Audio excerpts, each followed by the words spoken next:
Bonjour, kenalin namaku Galuh. Saat ini, aku sedang menempuh studi masterku di Prancis, tepatnya di kota Grenoble. Tahun ini adalah tahun terakhirku sebagai mahasiswa. Aku kuliah di Université Grenoble-Alpes atau yang sering disebut UGA. Aku mengambil studi Didactique des langues et ingénierie pédagogique numérique atau dalam bahasa Indonesia, pengajaran bahasa dan konsep pendidikan digital. Singkatnya, aku belajar mengenai metode-metode yang digunakan untuk menyusun sebuah kursus atau pelatihan, dan aku juga belajar tren e-learning yang ada di Prancis, seperti micro-learning, social learning, dan lain-lain.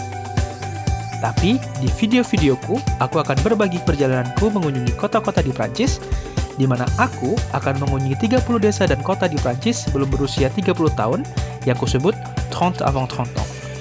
Saat ini, usiaku 27 tahun, dan kota pertama yang akan aku bagikan di video kali ini adalah kota Grenoble.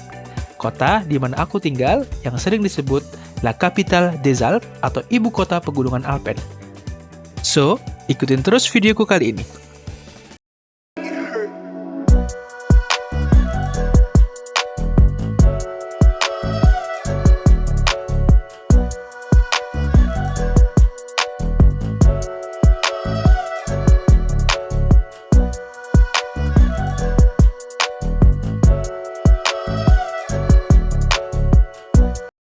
Grenoble adalah salah satu kota di tenggara negara Prancis, tepatnya di provinsi Auvergne-Rhône-Alpes yang berada di kaki pegunungan Alpen.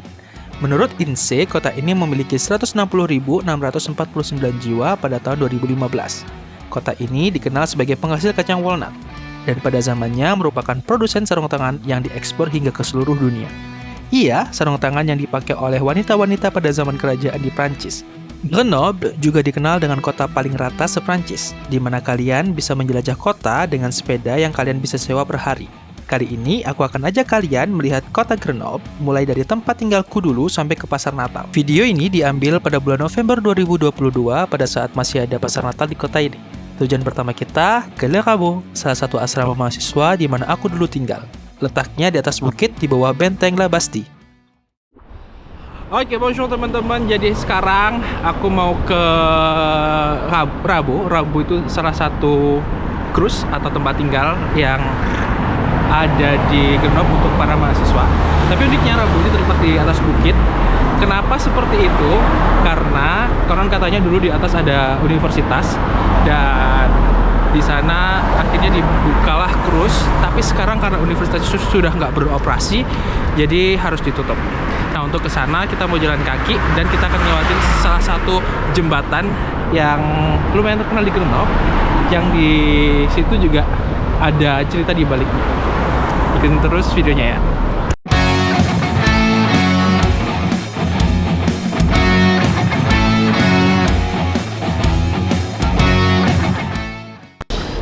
Oke, sekarang kita lanjut perjalanannya ke Le Rabot. Nah, ini aku lagi di jembatan, namanya Le Pont Saint-Laurent. Jadi jembatan ini sudah ada sejak lama dan baru diganti besi itu di sekitar tahun 1837. Teman-teman bisa lihat. Nah, di sini juga ada cerita yang menyedihkan juga, karena dulunya ada seorang anak yang jatuh ke sungai. Jadi jembatannya terletak di atas sungai Isère. Sungai Isère itu salah satu sungai yang besar yang ada di Grenoble. Jembatan ini sebetulnya adalah jembatan yang sangat bersejarah karena dia juga ada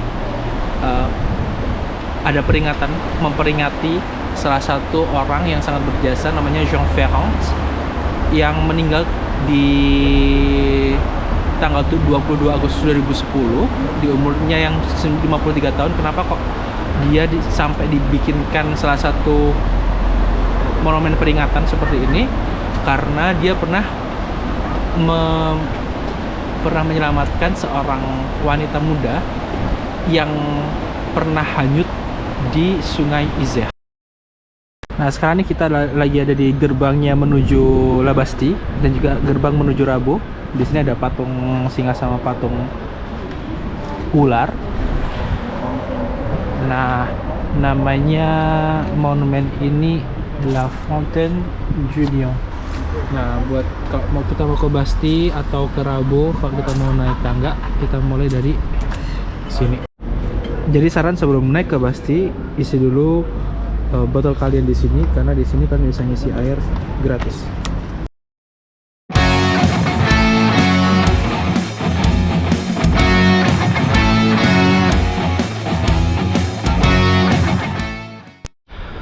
Oke, nah kita sekarang lagi aja di jalan mau ke Rabo. Nah, teman-teman, jadi di Rabo itu juga ada museum. Maksudnya kita ngelewatin museum sebelum ke Rabo. Dan itu bisa jadi menarik sih karena museumnya gratis. Tapi jujur aku masih belum pernah masuk ke sana.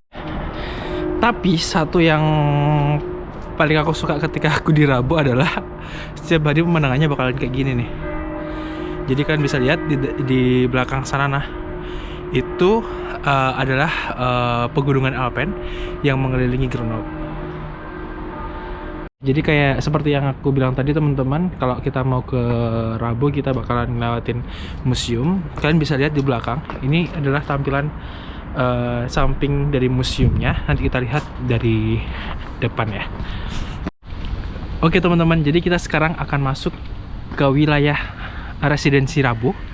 Jadi kalau teman-teman mau masuk bakalan ada gerbang yang nunjukin bahwa kalian sudah masuk ke kawasan Rabo.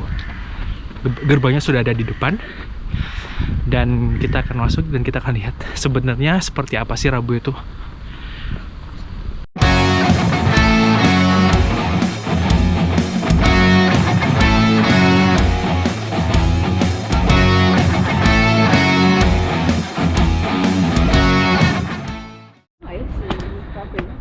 Nah sekarang aku udah nyampe di Rabo. Dulu aku ada di Batimong di depanku ini. Jadi aku dulu di Batimong ini. Jadi di Rabo itu fasilitasnya lumayan lengkap ya. Di situ ada resto. Terus di sana dulu di situ ada restoran. Nah ini tempat buat naruh sepeda di lantai situ. Coba kita lihat.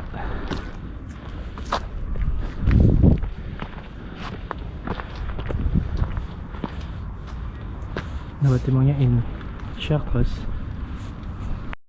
Nah, kalau itu Batimong atau bangunan Vercors namanya. Nah, kalau di situ tuh itu resto yang dulunya beroperasi karena semenjak Covid jadi itu ditutup dan dialihkan ke yang tadi aku bilang. Nah, jadi poin positifnya kita ada di Rabo adalah yang pertama, dia murah. Kita cuman harus depongs atau spend 172 euro per bulan untuk tipe kamar 9 meter persegi. Tapi untuk dapur dan kamar mandi itu sharing. Nah, itu yang bikin gak enaknya karena berkaitan dengan sanitasi atau kebersihan teman-teman yang hidup bareng kita. Jadi kalau teman-teman kita nggak bersih, ya jadinya nggak nyaman gitu. Tapi kalau bersih ya kita bisa lebih nyaman dari sebelumnya. Cuman hal yang paling aku suka ketika kau di Rabo adalah pemandangannya. Coba kalian lihat pemandangan ini ya.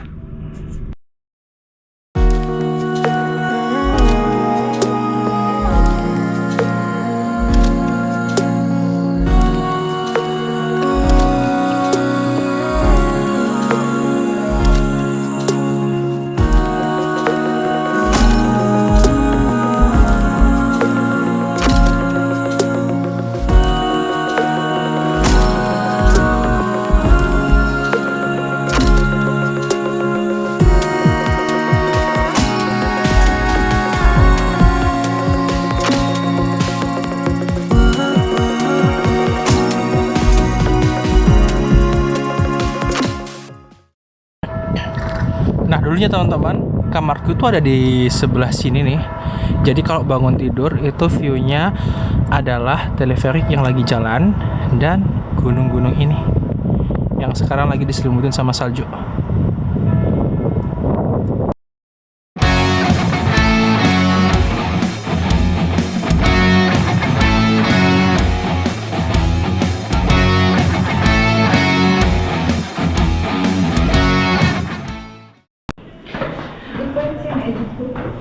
Oke teman-teman, aku lagi ada di museum, di Musée Dauphinois.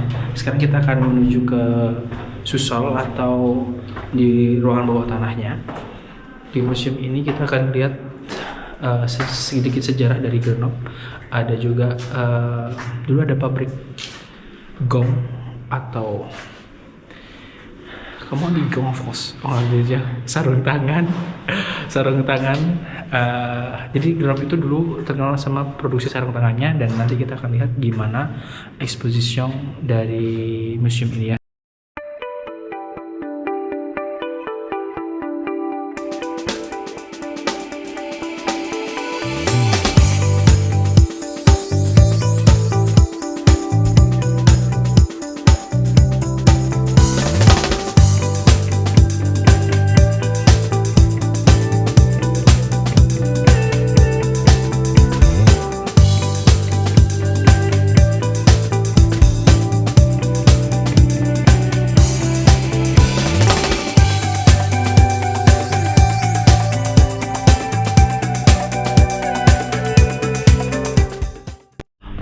Oke, jadi itu tadi visit di museumnya. Sekarang kita mau makan siang dulu, semoga keburu. Kita mau coba salah satu spesialite atau makanan khas dari Grenoble, yaitu gratin.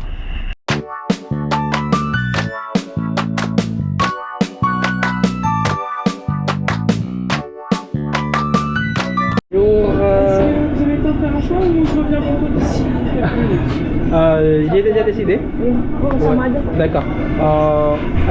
Mais tout d'abord, quel est le plat du jour? On n'a pas de plat du jour les samedis dimanches. Ah d'accord. C'est uniquement du lundi au vendredi. Ok. Alors on va prendre 2 poulets fermiers label rouge, rôtis. Et pour l'instant, ça. Ouais. Pour le dessert, je vous commande après. Non, on verra après. D'accord. Hop, et de l'eau. De l'eau. Okay. Di sini aku pesan salah satu makanan khas dari Grenoble, yaitu gratin dauphinois. Terus kemudian aku makan dengan poulet rôti atau ayam panggang.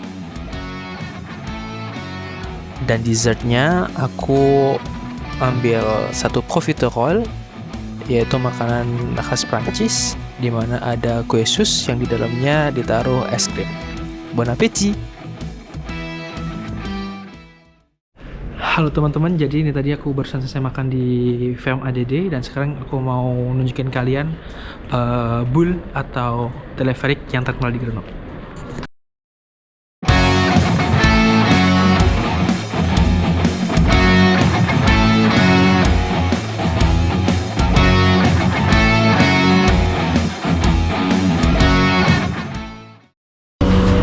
Bonjour, je voulais un billet aller-retour pour étudiants s'il vous plaît.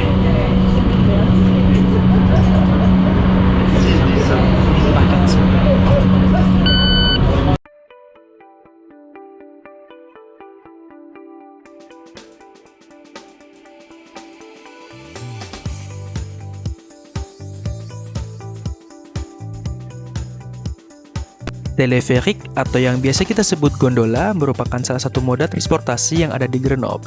Gondola ini hanya memiliki akses dari kota menuju Benteng Bastille. Harga tiketnya pun bervariasi. Namun jika kalian mahasiswa, kalian akan dapat potongan harga kayak aku.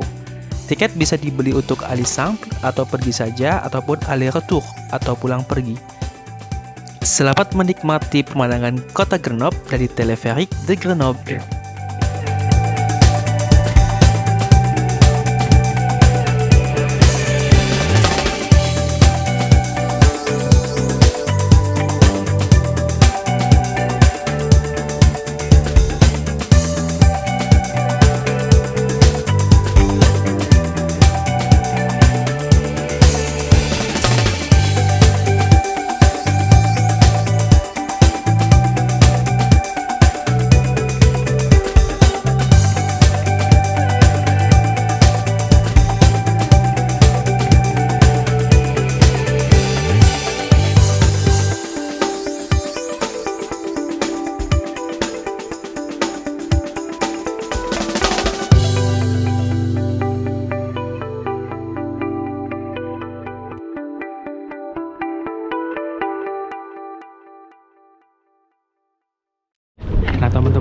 aku udah ada di La Porte de la Bastille atau Benteng Basti. Di sini sebetulnya banyak sekali yang bisa kita lakukan. Ada restoran, ada juga tempat souvenir, dan juga teman-teman di sini bisa melihat Grenoble dari kejauhannya. Dan juga sebetulnya di sini ada akrobatik kayak namanya akrobasti, yaitu kayak wahana gitu buat anak-anak bisa bermain. Ya aku tunjukin. Nah ini restonya namanya Restaurant du Téléphérique. Di dalamnya di sana kan bisa masuk dan bisa order beberapa makanan. Harganya lumayan kok, nggak begitu mahal.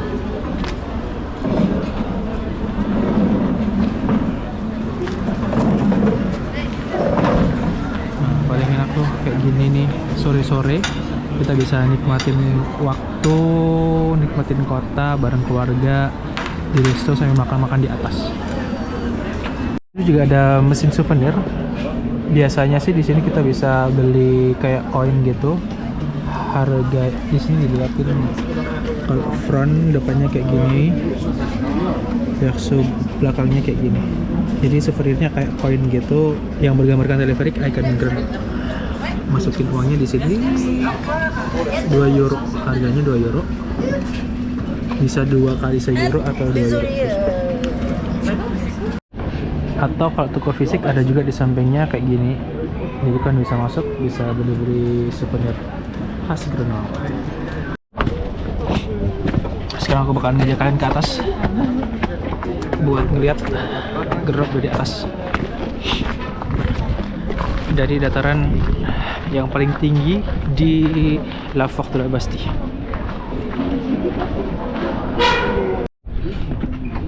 Nah kalau itu tempat buat anak-anak playground. Jadi buat manjat-manjat, ada flying fox juga kalau nggak salah. Cuman buat anak-anak kecil ya. Tapi nggak tahu deh, kayaknya orang dewasa juga bisa juga. Oh ya bisa juga. Ya ada adult sama enfant. Ada remaja, dewasa sama anak-anak. Tapi sekarang lagi tutup kayaknya. Jadi wajar kalau nggak ada orang. Jadi aku sekarang sudah ada di titik tertinggi di Menara Basti. No, bukan menara, sebenarnya Benteng Basti. Dan di sini teman-teman bisa lihat banyak sejarah yang ada mengenai Grenoble, yang dulunya tentang Jeux Olympique atau Olympic Games. Terus ada juga batu-batu geologi yang ada di Grenoble. Mungkin teman-teman yang tertarik studi geografi, Grenoble salah satu kota yang bisa jadikan pilihan untuk studi lanjut teman-teman. Dan juga di sini sebenarnya teman-teman juga bisa makan. Di situ ada cafe juga, dan juga ada tempat snack kalau teman-teman mau menikmati snack-snack khas Prancis atau Eropa kayak crepes gitu, churros dan banyak lainnya. Karena aku sudah makan, jadi kayaknya nggak makan dulu deh. Nanti coba aku shoot sunset dari sini ya, kalau baterai dan memorinya mencukupi.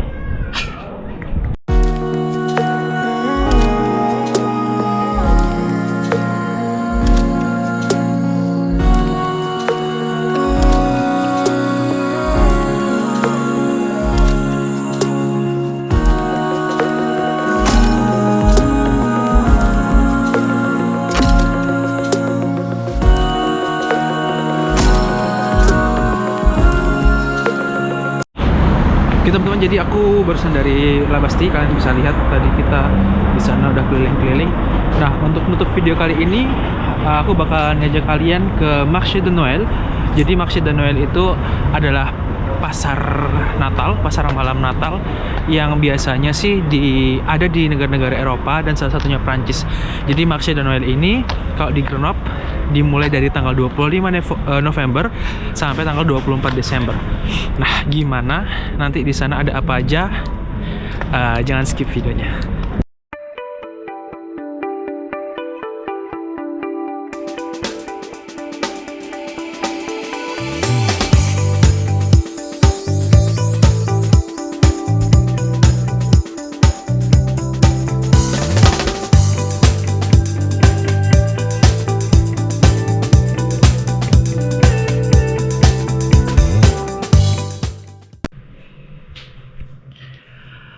teman-teman, jadi aku sekarang udah ada di rumah.